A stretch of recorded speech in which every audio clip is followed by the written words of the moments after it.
and thank you for joining us this afternoon.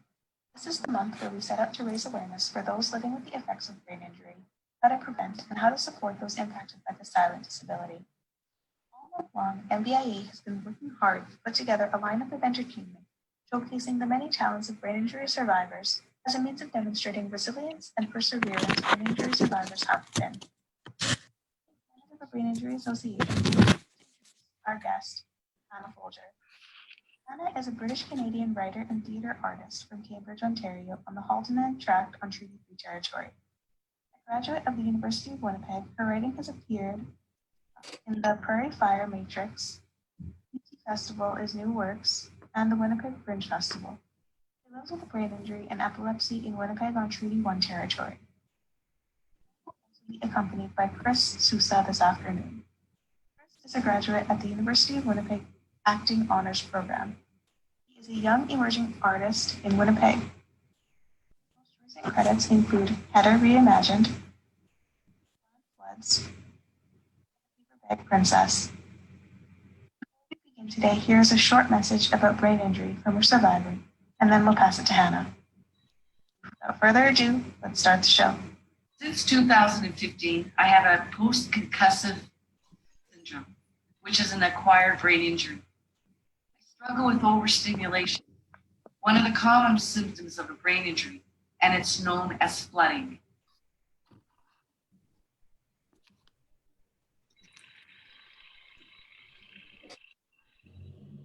All right, welcome.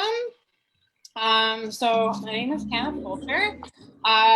First of all, I want to dedicate this reading to Regis Korchinski-Packett, who is a Black woman who fell off a balcony during a wellness check with the police after she had a number of seizures in Toronto.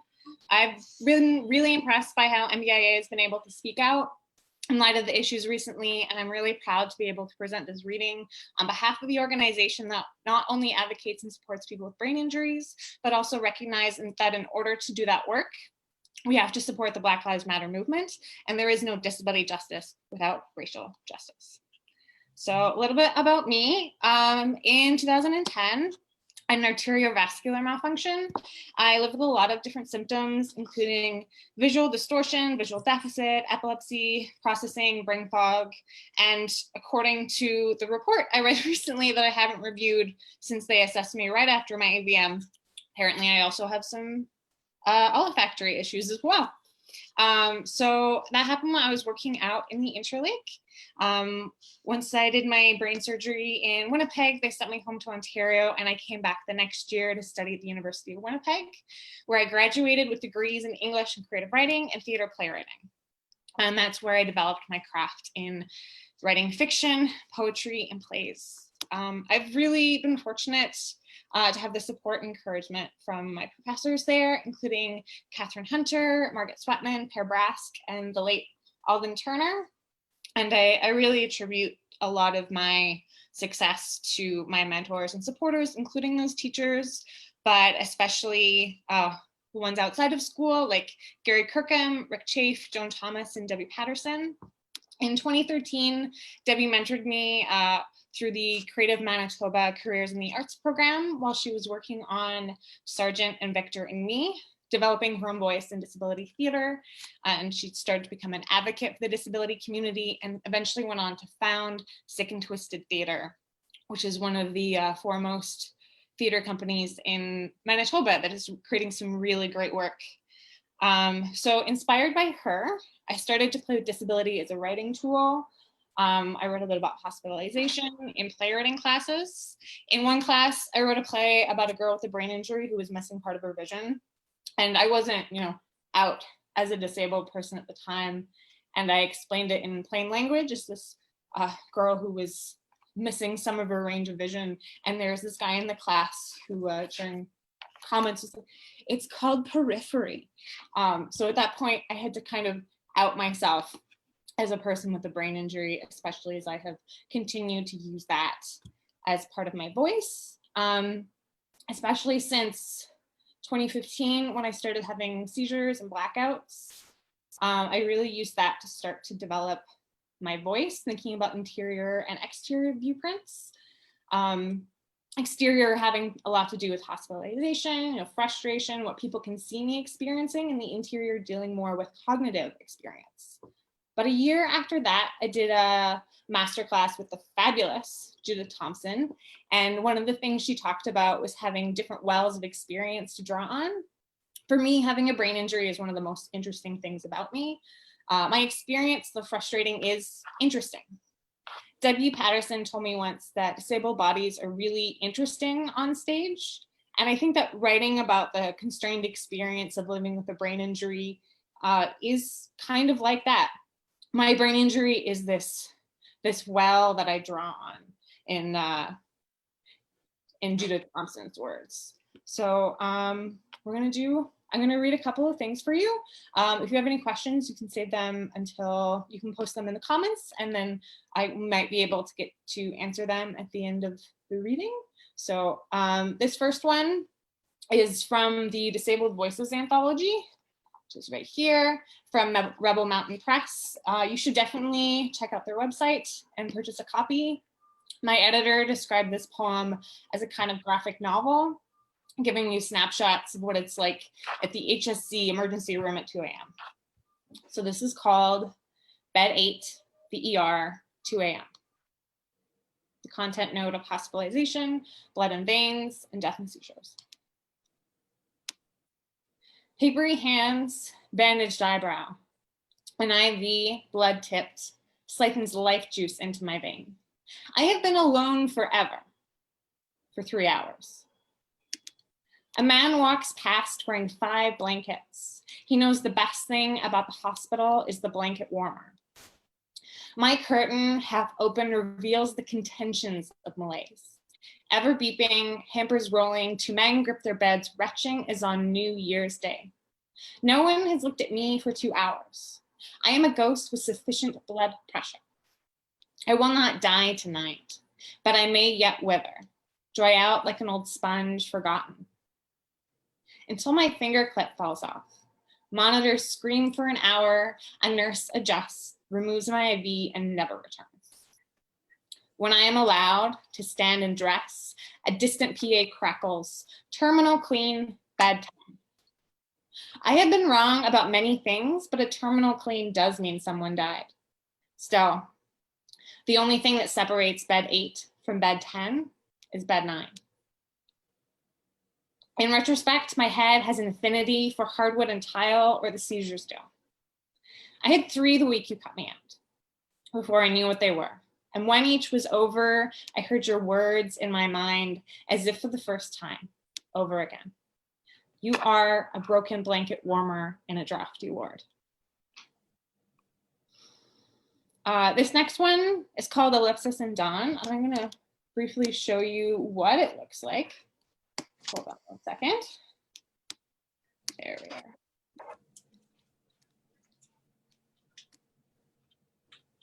So this one's really interesting because I play a lot with shape, which is one thing that I was just starting to do when I was writing this. So you can see like parsed, which means separated, gets spread down the page there. And later I play with repeating these words and then using it to sort of create this structure on the page. So that's one thing that I really like about this poem. All right, so this one is Ellipsis and Dawn, 1 EEG from diagnosis.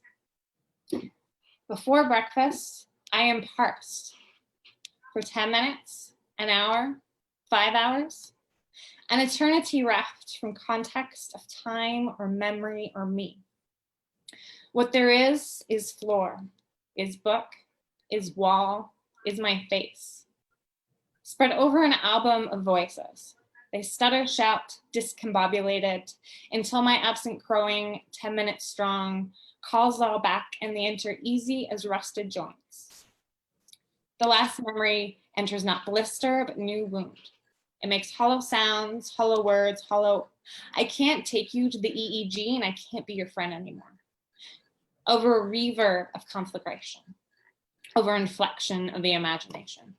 Fresh wounds are the sites of infection. If my life were a movie, it would be Groundhog Day, a horror. We're going to take a bit of a break.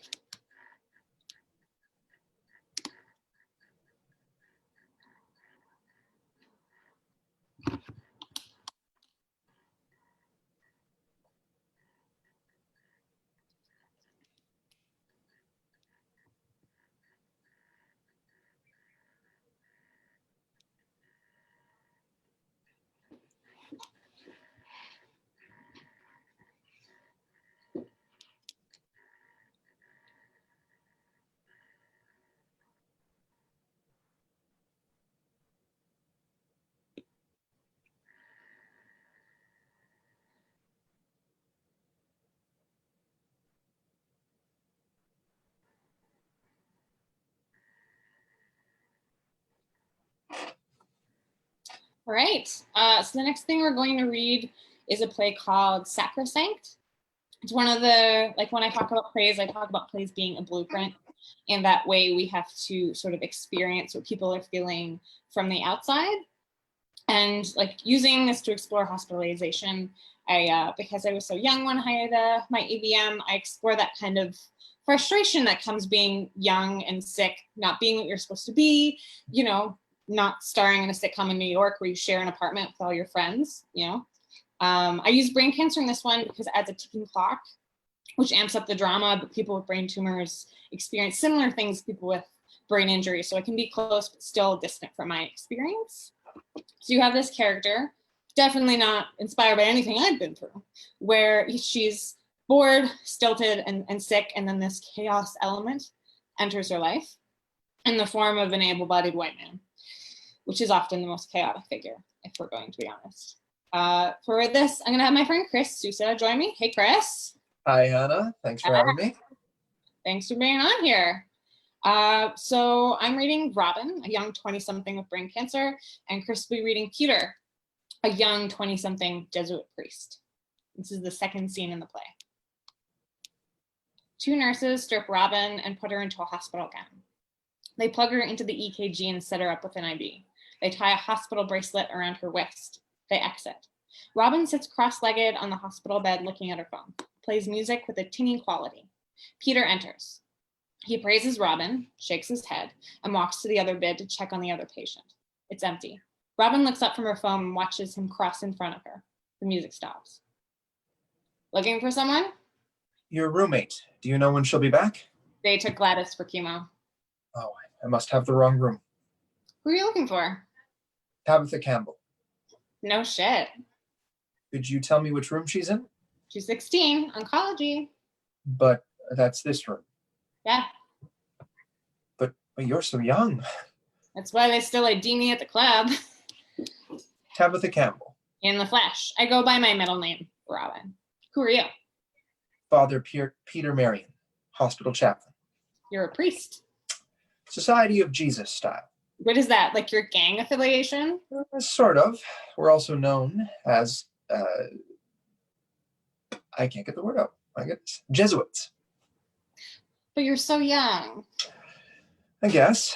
I like it though. You're like what, exactly? I like contemplation and service. Study too. What do you study? People, social situations, the Bible. Sorry, I don't need your sales pitch. No, I'm not here for that. I'm here to listen, if you want me to. My dad sent you. There was a request for spiritual care. Tell my dad that my spirit is just fine. I've never met your dad. Figures. I doubt he would send you to spiritually care for me. Do you want to talk about your situation? My situation? Your illness. I have cancer. Boom.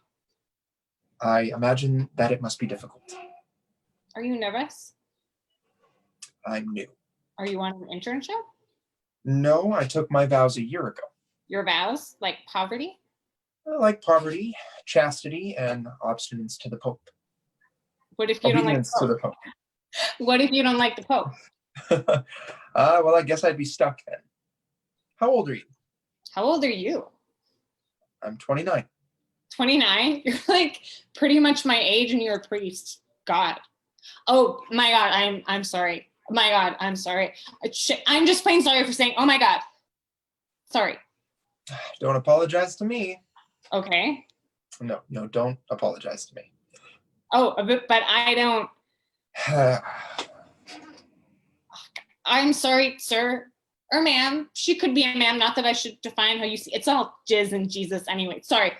Truly and actually. I think you're forgiven. Is that a thing you can check? Well, maybe. Would you like to take your confession? No, I'm good, and I'm not Catholic anymore. I can still take your confession. I said no thanks. Understood. So, tell me something about you. About my cancer? Anything about you. Okay, I am 25 and I have cancer. That's it? No, but that's how everyone describes me. This is Robin. She's 25 and she has cancer. You normally let other people define you. It's pretty defining. Cancer. But cancer isn't you. You have cancer, but cancer doesn't have you. Sure. Tell me something else about you. Something I wouldn't know. I'm Robin. I'm 25 and I have 2 saved pudding cups, 3 colas, 2 stacks of books, eyes, a disturbing internet browser history.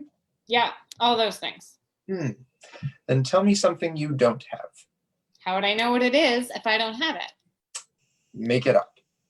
Well, my name is Robin and I don't have long fingers, brown eyes, sarcastic humor, a Nintendo 64, a fuckload of CDs, a deep profound love of David Bowie, and way too much time in this sterile hell.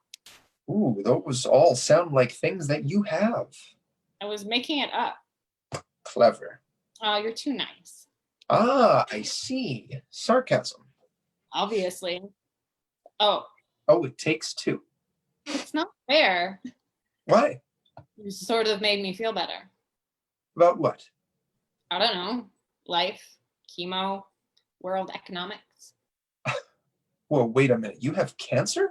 Stop it. Stop what? Okay, so you're not Catholic anymore, but do you have, are you a person of faith? Nah, I went to Sunday school long enough to know it wasn't for me. So what made you want to become a priest? We can't talk about your faith, but we can talk about my life choices, all right? Yeah. Okay, I like helping people, serving people, bringing a little hope to people in a dark world. Were dying people your first choice? No, but I'm glad to be here. Where did you want to be? I wanted to work with refugees or in war zones with civilians. This is kind of a war zone. There's radiation, blood, and dying people everywhere. Are you dying? Not today. I got a feeling. Do you know where that comes from? From me. The feeling comes from me. If you know you're going to die, then why do the treatment? We're all going to die. Of course. Why put things off? My dad and Nate, to give them some hope. Who's Nate? Your brother? No, my boyfriend. Yes, my brother. Okay, you're fighting for them. Of course. I don't give up easily. Not like my mom. You don't want to be like your mother. No, I want to be like my brother. How so? Because he's awesome. He's like 7 and he plays the drums. I mean, not well, but he doesn't even care. He works hard and rocks out while doing it. That's pretty awesome. You have steps? My sister. She's 38, married, 2 kids. She works part-time, stays home part-time, like her husband. During the day, she's an ER nurse, and at night, she is super mom. She can come home after a 10-hour shift on the front lines and still want to spend a few hours with Sean and Victoria before crashing. Most of the time. Sound like you want kids. If you could be anywhere other than here, what would you be doing? Gardening, either at work or at home. Sunflowers, tulips, raspberries. Kale, arugula, beets, spaghetti squash in the front yard. Lots of tomatoes in the back. I'm going to sell those in the spring, hopefully. No flowers? Some in the front yard for pollinators and tons at work. I work for a landscape architect. Does that make you happy? Does priesting make you happy? Yes.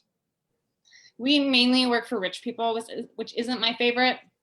I volunteer for a community garden downtown, running classes for kids and adults, tending the pick your own lots and running the compost program. you know, teach a man to fish, blah, blah, blah.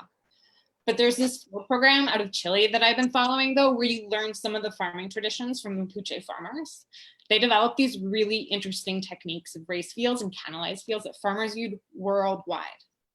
If I knew I wasn't going to be in the hospital this summer, I'd be signed up already. So, what do you want to do when you grow up? I want to travel.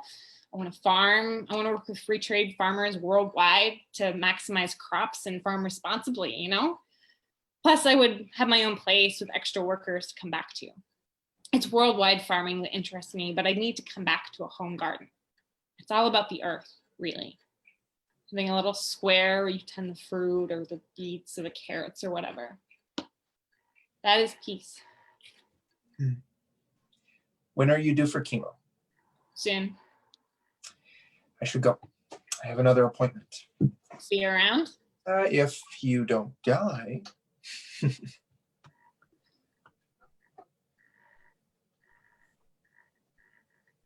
And now for a brief break, or brief message from our sponsors. My name is Kiandra Mendoza, and my name is Kayla Mendoza. And well, I am Kayla's younger sister. No, I'm not her daughter. But basically, how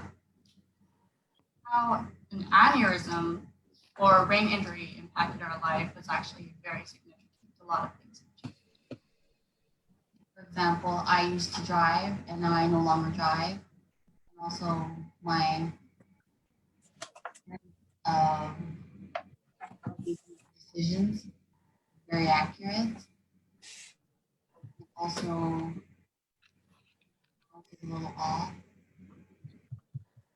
It's not very cool. I kind of cope with the leading cover, so that's pretty funny. It's a humorous at times. A little. And how do you injury? I had my brain aneurysm because I wasn't taking my blood pressure pills when I should have. That's what it was.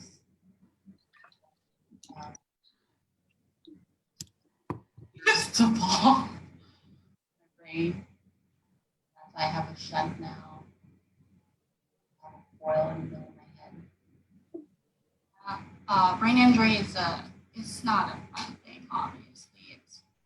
It's very devastating, not only to the person themselves, but to the entire family and friends.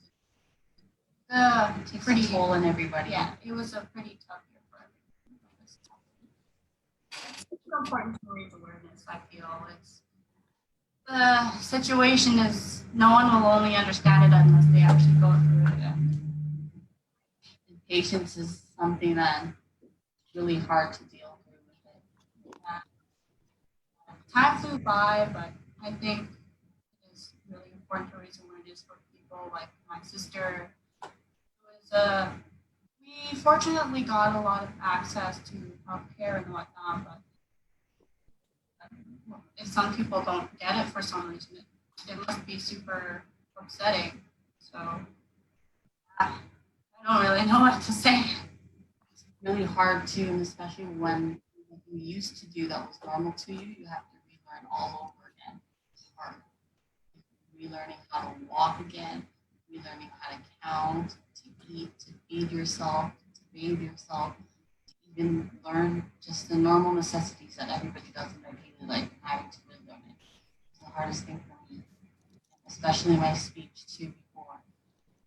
It's hard, and I never thought that would ever happen. Watch out for your health and check your blood pressure every time. If you have blood pressure pills, take it. It's a must. Lose count on it. Always watch out for your health. That's the best thing I can do. Just take care of yourself. Yeah. All we have to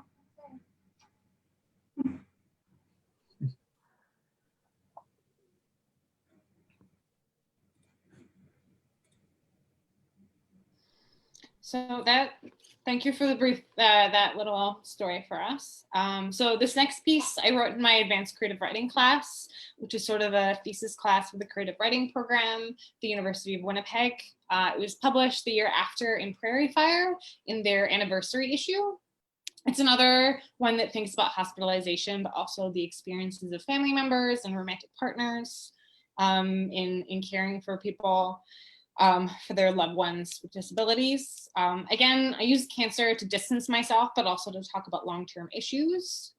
Other parts of the story describe memories of these two siblings, also kind of distantly, not so much describing feelings as actions. So for these fiction pieces, I'm gonna have Chris join me to read the dialogue of other characters than the viewpoint character. So this section is a few scenes in. Penny's character Patrick, or Penny's brother Patrick has leukemia, and his rich blue blood partner Marcus takes him all over the globe to different cancer trials, and they take his sister Penny with him. This is called Travelers. Marcus and his credit card carded Patrick and Penny from London to Perth to Mumbai and hoped to go on to Tucson. Patrick seemed to make marginal improvements in India with the stem cell treatment, but after a brief reprieve, he was even well enough to do a little sightseeing. The cancer reasserted itself over Patrick's blood cells. The doctors refused him further treatment, no matter how much Marcus offered them. Patrick didn't want to go on to Tucson. Patrick and Marcus headed out in the middle of a market in some central Mumbai, yelling, screaming, and throwing handfuls of garam masala at each other. Then they made out. Even Penny, who stayed at the market to help clean up while the boys went back to the hotel, had to admit it was rather romantic, if selfish. When she returned to the hotel, however, Patrick sulked in an armchair while Marcus created a replica of Stonehenge out of the empty mini fridge bottles. On the bed were 3 tickets to Tucson. The television, playing the Tyra Banks show, soaked up the sounds of the city. In the distance, the Rajabai clock tower chimed past. Patrick took his partner to a quiet conversation on the balcony. Penny laid out the night's medicinal cocktail, while Tyra donned a costume to go undercover as a fat person. Marcus came in to make tea after Tyra revealed her transformation. Penny brought Patrick his medication with a glass of iced water. When was the last time you showered? He said, sipping back the water. The last time you thanked your fucking awesome sister, she said, handing him a painkiller. What did Katie do?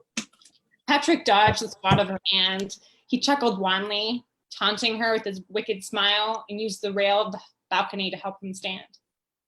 The clock struck 1/4 to the hour. And now a message from our sponsors.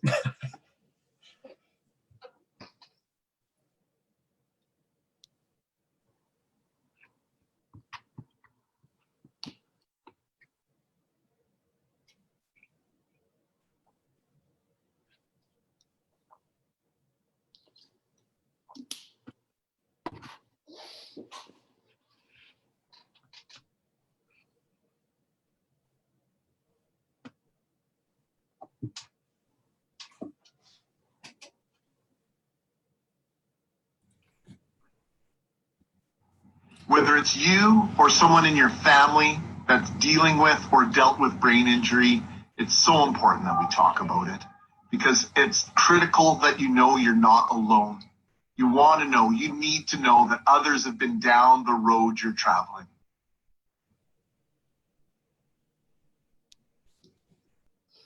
So for this next piece, it's called Sagittaria. This is a Theater for Young Audiences piece that I wrote as part of the Creators Unit at Manitoba Theater for Young People. I was part of the unit for 3 years, and from the beginning, I had this idea of a play about a girl in the hospital who's in the monitoring unit for epilepsy, which I did. I use epilepsy a lot to talk about disability and fear and fragility and what I experience as a person with a brain injury while still abstracting myself a little bit. This girl uses a fantasy world to escape in where she's the hero of the story, and it helps her escape her fear and lack of control over her life.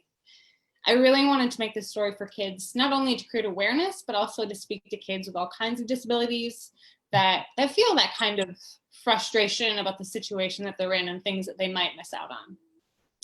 So last year we did a devised workshop of the play in May, and we created some of the scenes to see if they worked. I had just gone on this trip to BC in the weeks before I finished the draft and been commenting those kind of bad feelings about a lot of things with like anger, guilt, depression, and shame. All those things that really tie into having a brain injury, you know, anger about having it, guilt for not working hard enough or achieving as much, being depressed about the condition, or carrying a lot of shame for not being as capable as other people or as much as I expect from myself. So I had a lot of really good conversations with like my dramaturg, Rick Chafe. And one of the things we came up with was this kind of thesis for the play, that you're allowed to feel these bad feelings, and you have to be generous with yourself to feel them. And shoving them down really doesn't help anyone. Chris is also going to join me again this one. So this is called Sagittaria, the Rise of Anazeus. Susie sits on a hospital bed pretending she is piloting a small spaceship. Exiting atmosphere. Now we're talking. Affirmative, you are speaking. Any movement on the ground? No one seems to have registered our departure. Awesome.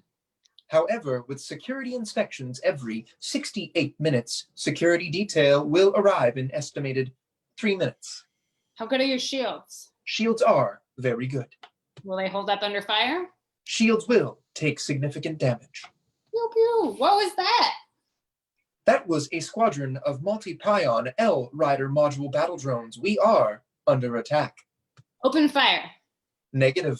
Open fire. Negative. Oppositional system offline. Repair status not completed. I wondered why you weren't guarded. Okay, prepare for evasive maneuvers. Affirmative. Prepared for evasive maneuvers. They're flanking us. Is there a way around? Negative. There is not a way around. But we can't jump to hyperspace this close to the planet. Affirmative. We cannot jump to hyperspace. What about your repair lasers? You're a mechanical repair ship, right? Affirmative. This is a mechanical repair ship. Are your repair lasers working? Affirmative. Repair lasers are online. Okay, change the color to red like they're weapons. I'm just gonna flip around here to face them, and Left wing has received damage. shake it off. We're not done yet. Unclear command. Shake it off. It means to dust yourself off and like, well, whatever. It means keep going. You are flying directly toward multi-pion module battle drones. Yeah. Ow! Shields are at 67%. Open fire using the repair lasers. You choose open fire. Let me just, yeah. Phew. This is not a tested defense strategy. Well, maybe I'm a little testy. Affirmative. Suze pilots the ship, dodging a few shots. She gets hit once. Ow! Affirmative. Ow. Direct hit. Anything damaged? Affirmative. Shields are at 49%. We're almost there. You can do it, buddy. Yes, we made it. Plot a course for Delta 787. Course plotted. All right, punch it. Nurse Hyperspace launch. entered. Nurse entered. Susie? Susie takes off her headphones. What? You have to keep it down. I wasn't doing anything. We can hear you down the hall. It's a wonder your roommate hasn't complained. Use my headphones this time. Maybe you could take a nap. I'm not tired. I've been stuck in this room all day. Why don't you read one of your books? I read all my books. Would you like me to call your mom and see if she can bring you any others? She's busy with some work thing. She'll be by later. Or tomorrow. What about your friends? Haven't you had any visitors? They went to camp I was supposed to go to. Well, don't forget to keep your curtain open all the way. The whole point of this test is to see if you still have seizures and what they look like. Lining up those with your EEG and your EKG. I'm sorry. Your heartbeat is the only way to get answers. Your brain waves and your heartbeat. It's the only way to get answers. They used to look terrible. They're done now. Well, we'll see. Did you have any seizures today? No, I mean, I don't think so. You can play make-believe all that you want. You just have to be considerate for other patients in the video EEG unit. Okay. All right. I'll just be in the nurse's station. Just let me know if you need anything. You betcha. Nurse exit. Susie resumes her game. We made it! Affirmative. All that worry for nothing. Correction, worry was not for nothing. We have arrived in the atmosphere. The planet's gravity field is pulling us down towards the planet. Steer up. Negative. I cannot steer up. Hull integrity 50%. Prepare for crash landing. Sue tries to steer the ship, but she can't stop it. It's going to crash. Come on! Susan and the spaceship crash land in the desert. Well, that's a trip to the doctor. Computer, how are you doing? Boo. Well, not the 2.8%, I guess. Boo. Suze climbs out of the ship and stands alone. She looks under the hood. You're in rough shape, bud. We could probably handle another jump to a good repair station, but you're out of fuel. Boo. Not to abandon you or anything, but if there's life, there's fuel, right?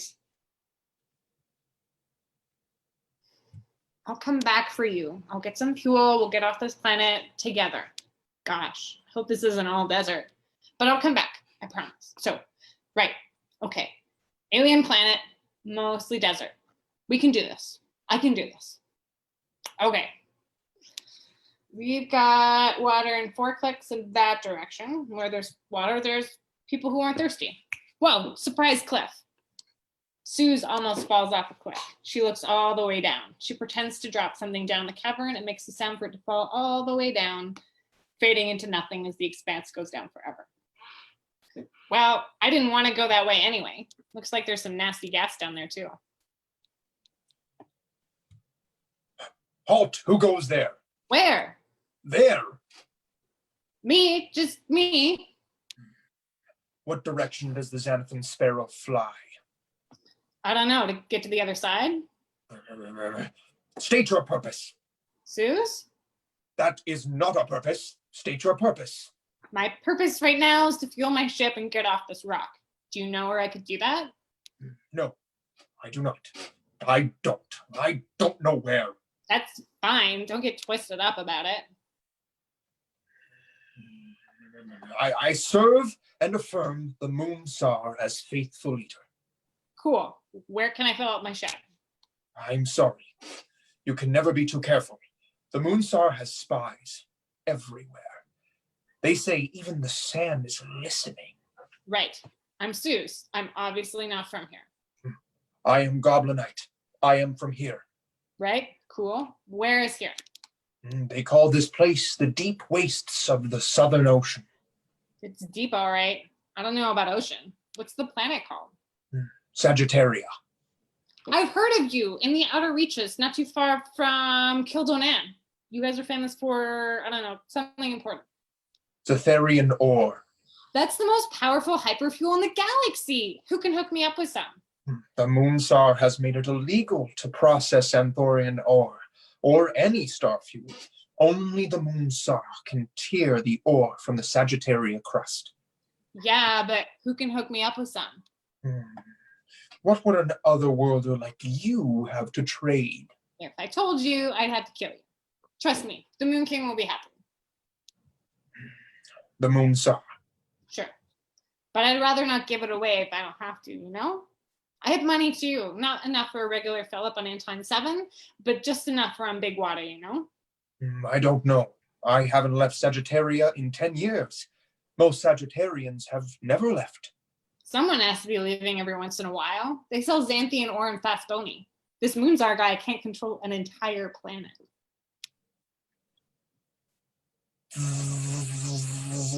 I'm sorry, I can't hear you. What? What? I can't hear you. Sorry, I can't get any closer. Ah, watch out. Zoltar bug creature appears out of the sand. It's a big, scary sting. What is that? I told you, even the sand is listening. That is a Zoltar bug, one of the Moon Tsar's spies. Never trust a bug.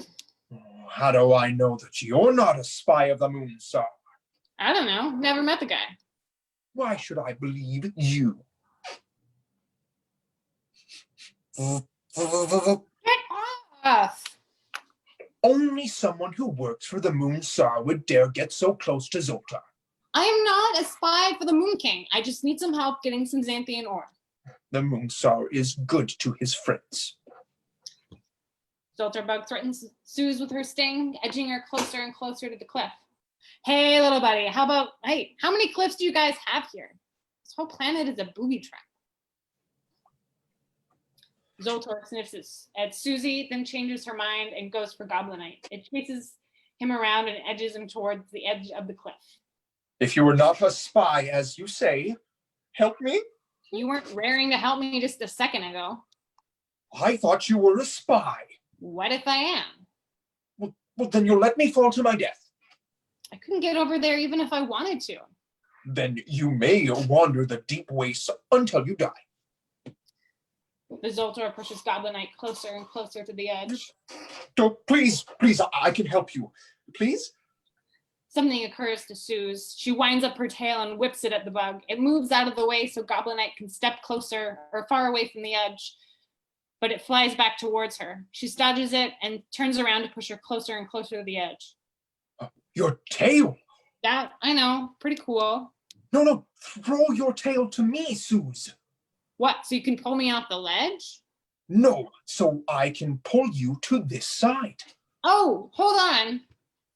Suze goes to throw. The bug threatens her with its sting. You don't scare me. Bug flies closer. Susie throws her tail. Goblinite catches it. Susie uses it to get across. How do you know that I'm not a spy for the Moon Tsar? I could drop you right now. But you won't. How do you know that? I got a sense about these things.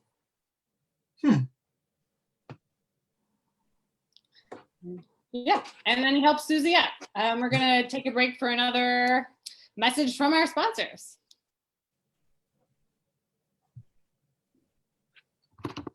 My name is Marcel B, and I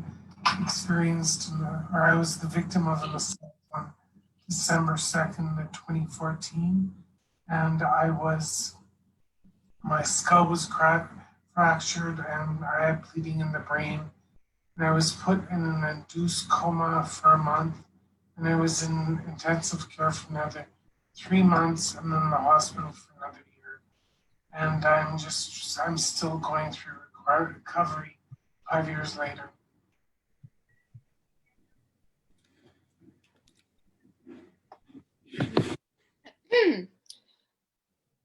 So over the past few years, I've moved into a more interior view, often naming epilepsy and medication. But the things that I describe are about that whole experience of neurological events and symptoms that come with my brain injury and change how I perceive the world. I started thinking about it in a very existential way because the brain injury has not only changed how I perceive the world around me, but how I process it. I realized early on, after they weaned me off the morphine in the hospital, that sometimes my brain would play tricks on me, either filling in my blind spot or I could read part of a word and part of it would be in my blind spot and my brain would just like fill it in, as I'm sure a lot of you have experienced. The funniest one to me is there's the sign by the Polo Park Scotiabank Theatre at the back that says outtakes. One time I was walking that direction, I saw the word takes and my brain decided to fill it in as butt takes, which one of the funnier ones. I had to appreciate that. But like I normally can tell when my brain is filling the information in because there's a difference between like seeing things and then getting this like communication that's saying something is there. Which a lot of people without brain injuries might not understand, but I hope that a lot of you do. When I started having seizures, it was very overwhelming. I experienced a lot more brain fog, and I would often feel like I was getting lost in time, not only because I was losing time, but because my brain was overwhelmed. We later found out that my heart stops when I have a seizure. So I was basically having cardiac arrest every time I had a seizure, which affects the body. And so I would have more neurological events where I would look at something and feel like I was experiencing it in like multiple times. It's funny because I don't think I'll ever really need to take drugs. I just have enough fun on my own. So this next piece is a performance poetry piece.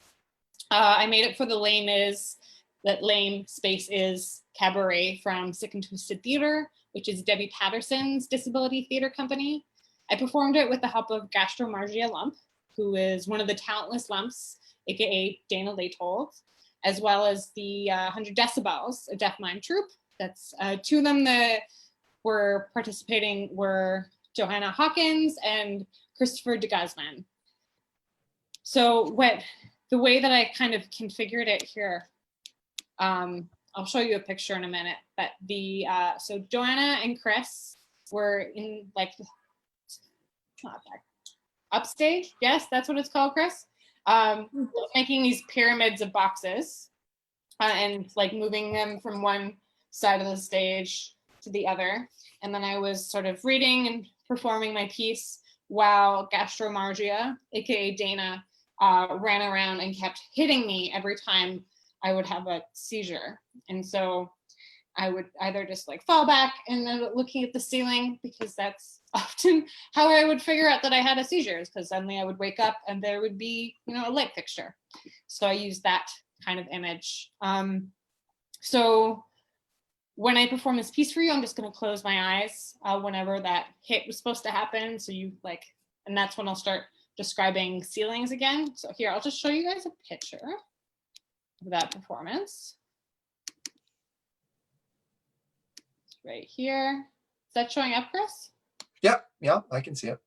Yeah, so you have Johanna and Chris in the back here, Gastromargia, aka Dana, here, and me here.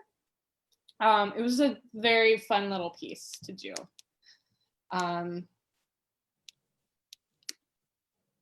Now I somehow forgotten how to take it off share screen, but here.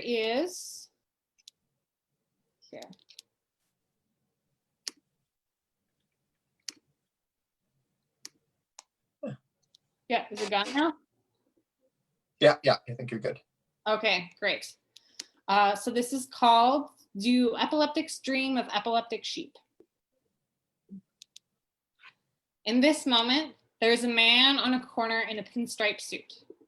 Everything must yield to the other. Light rounds a corner in a flint-fast moment, illuminating the will of the universe. I see the suited man and the woman before him and the man before that, operating in the same space at different times. I see them consolidated in space-time shared. In this moment, there are 5 bushes in the backyard swaying to the march of an invisible wind.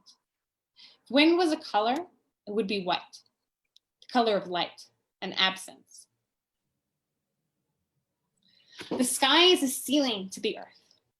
Blue light scatters over us because blue is present. Blue is cognizant. Blue is the color of water in direct sunlight. Blue is the color of blood in the vein. Blue is the color of my skin under a black light. Blue is the color of water in direct sunlight. Did I tell you?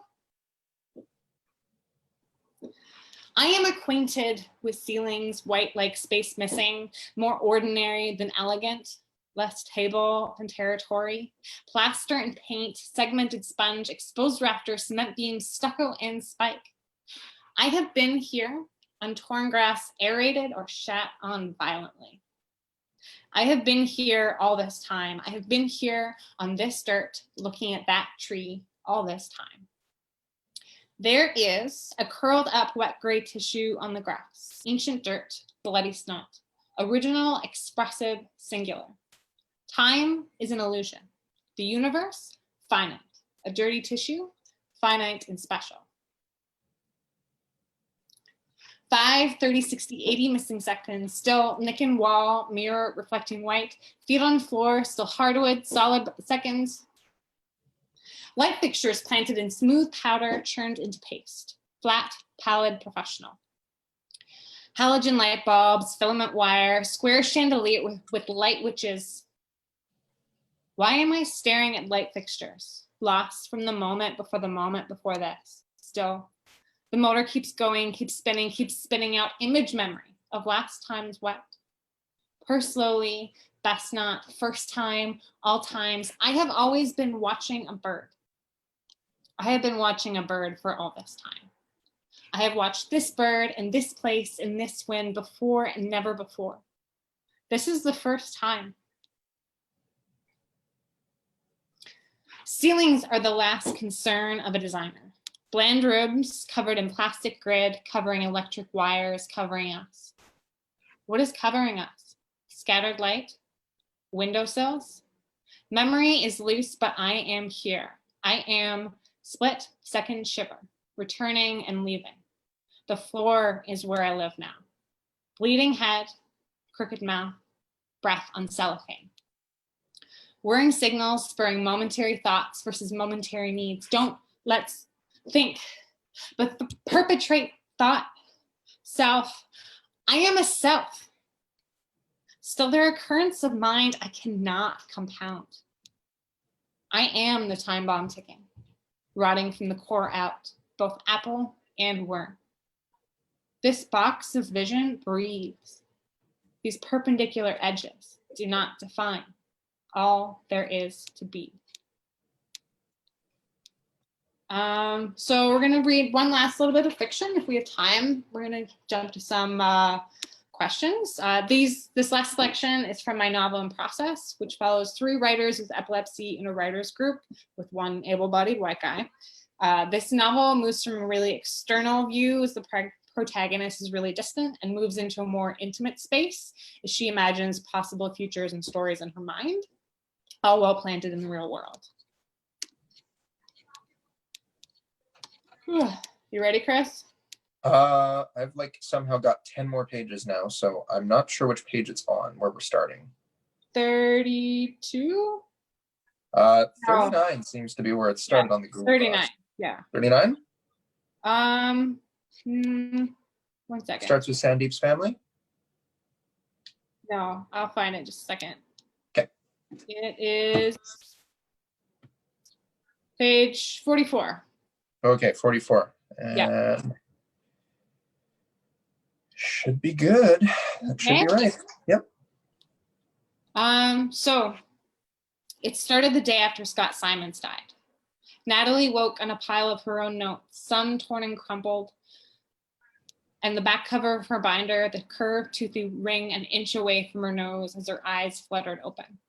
Somewhere under her scrawled notes on Mr. Tilney and Catherine Norland, her phone vibrated with the opening theme of The Shining.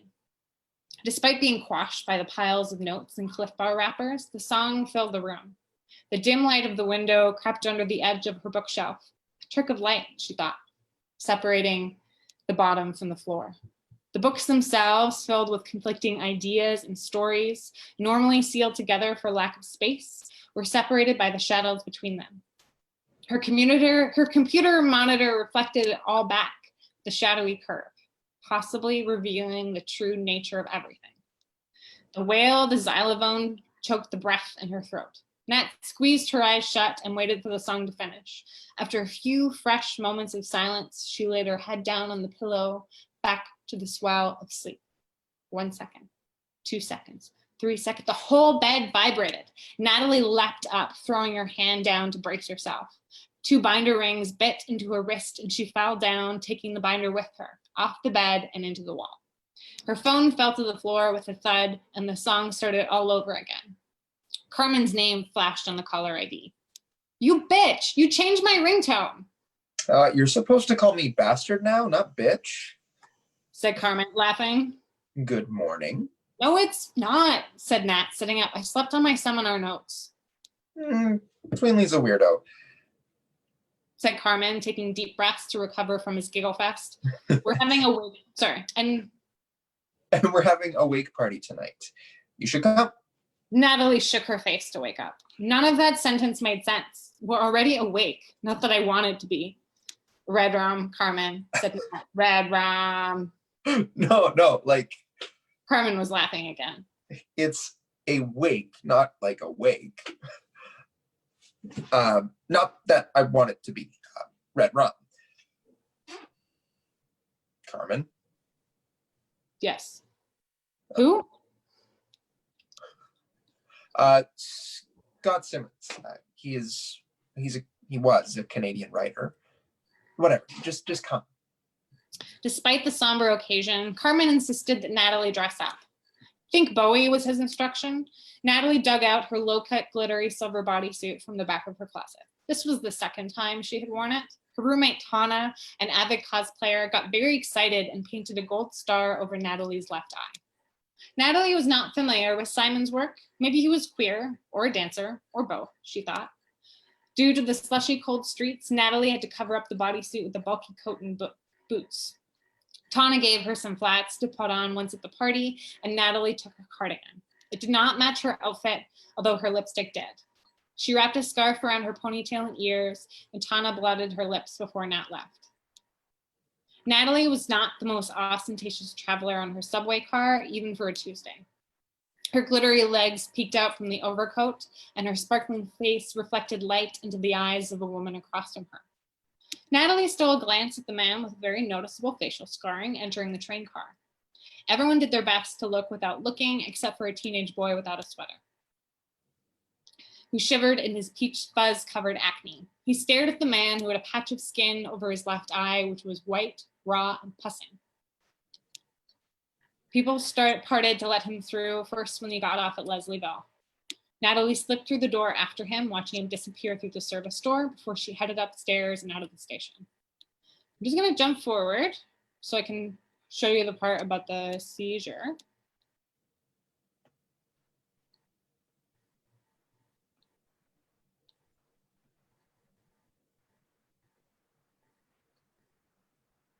Okay.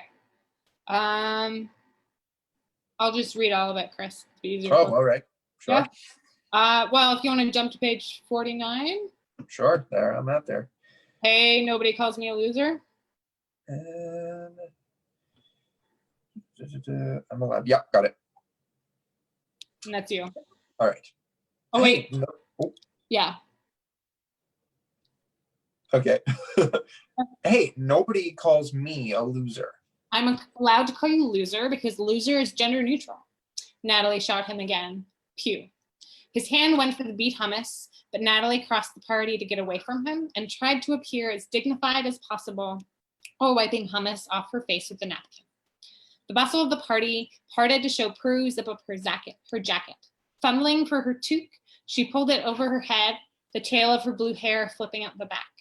Despite her bangs, half caught in the brim of her toque, there was something noble about her face, the grim understanding of leaving awake, the slightest bite of her lip as she nodded to fellow mourners.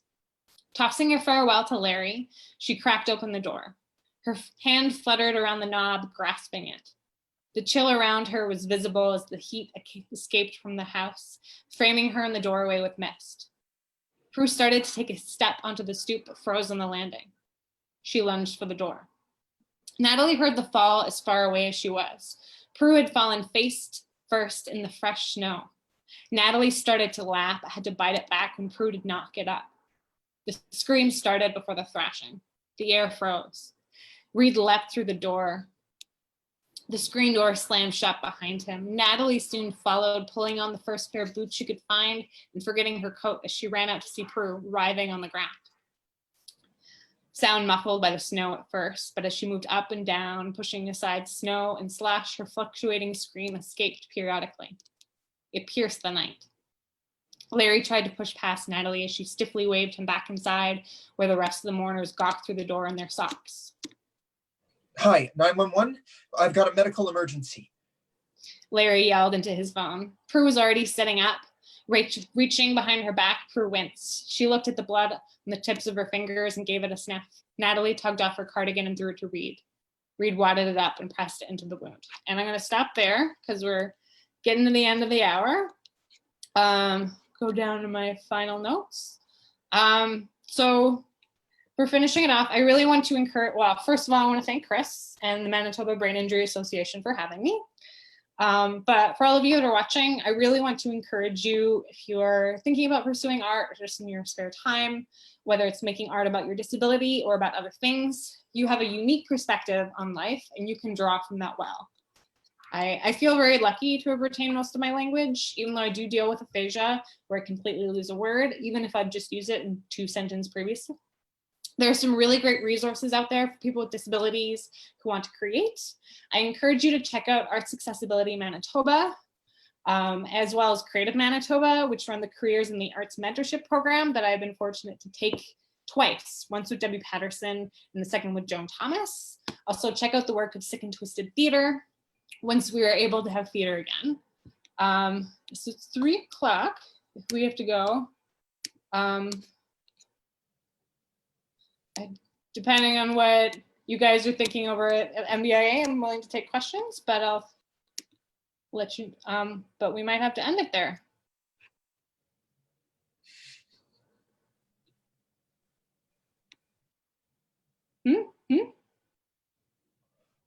Are we, no questions today? That's great. Thank you so much for coming. Thank you, Chris. Thank you all for listening. Stay cool and safe and healthy as best as we can.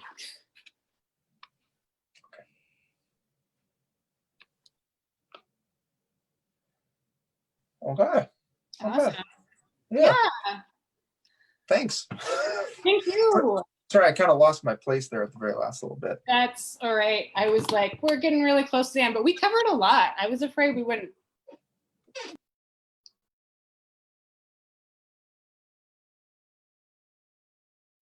Unmute now. There we go.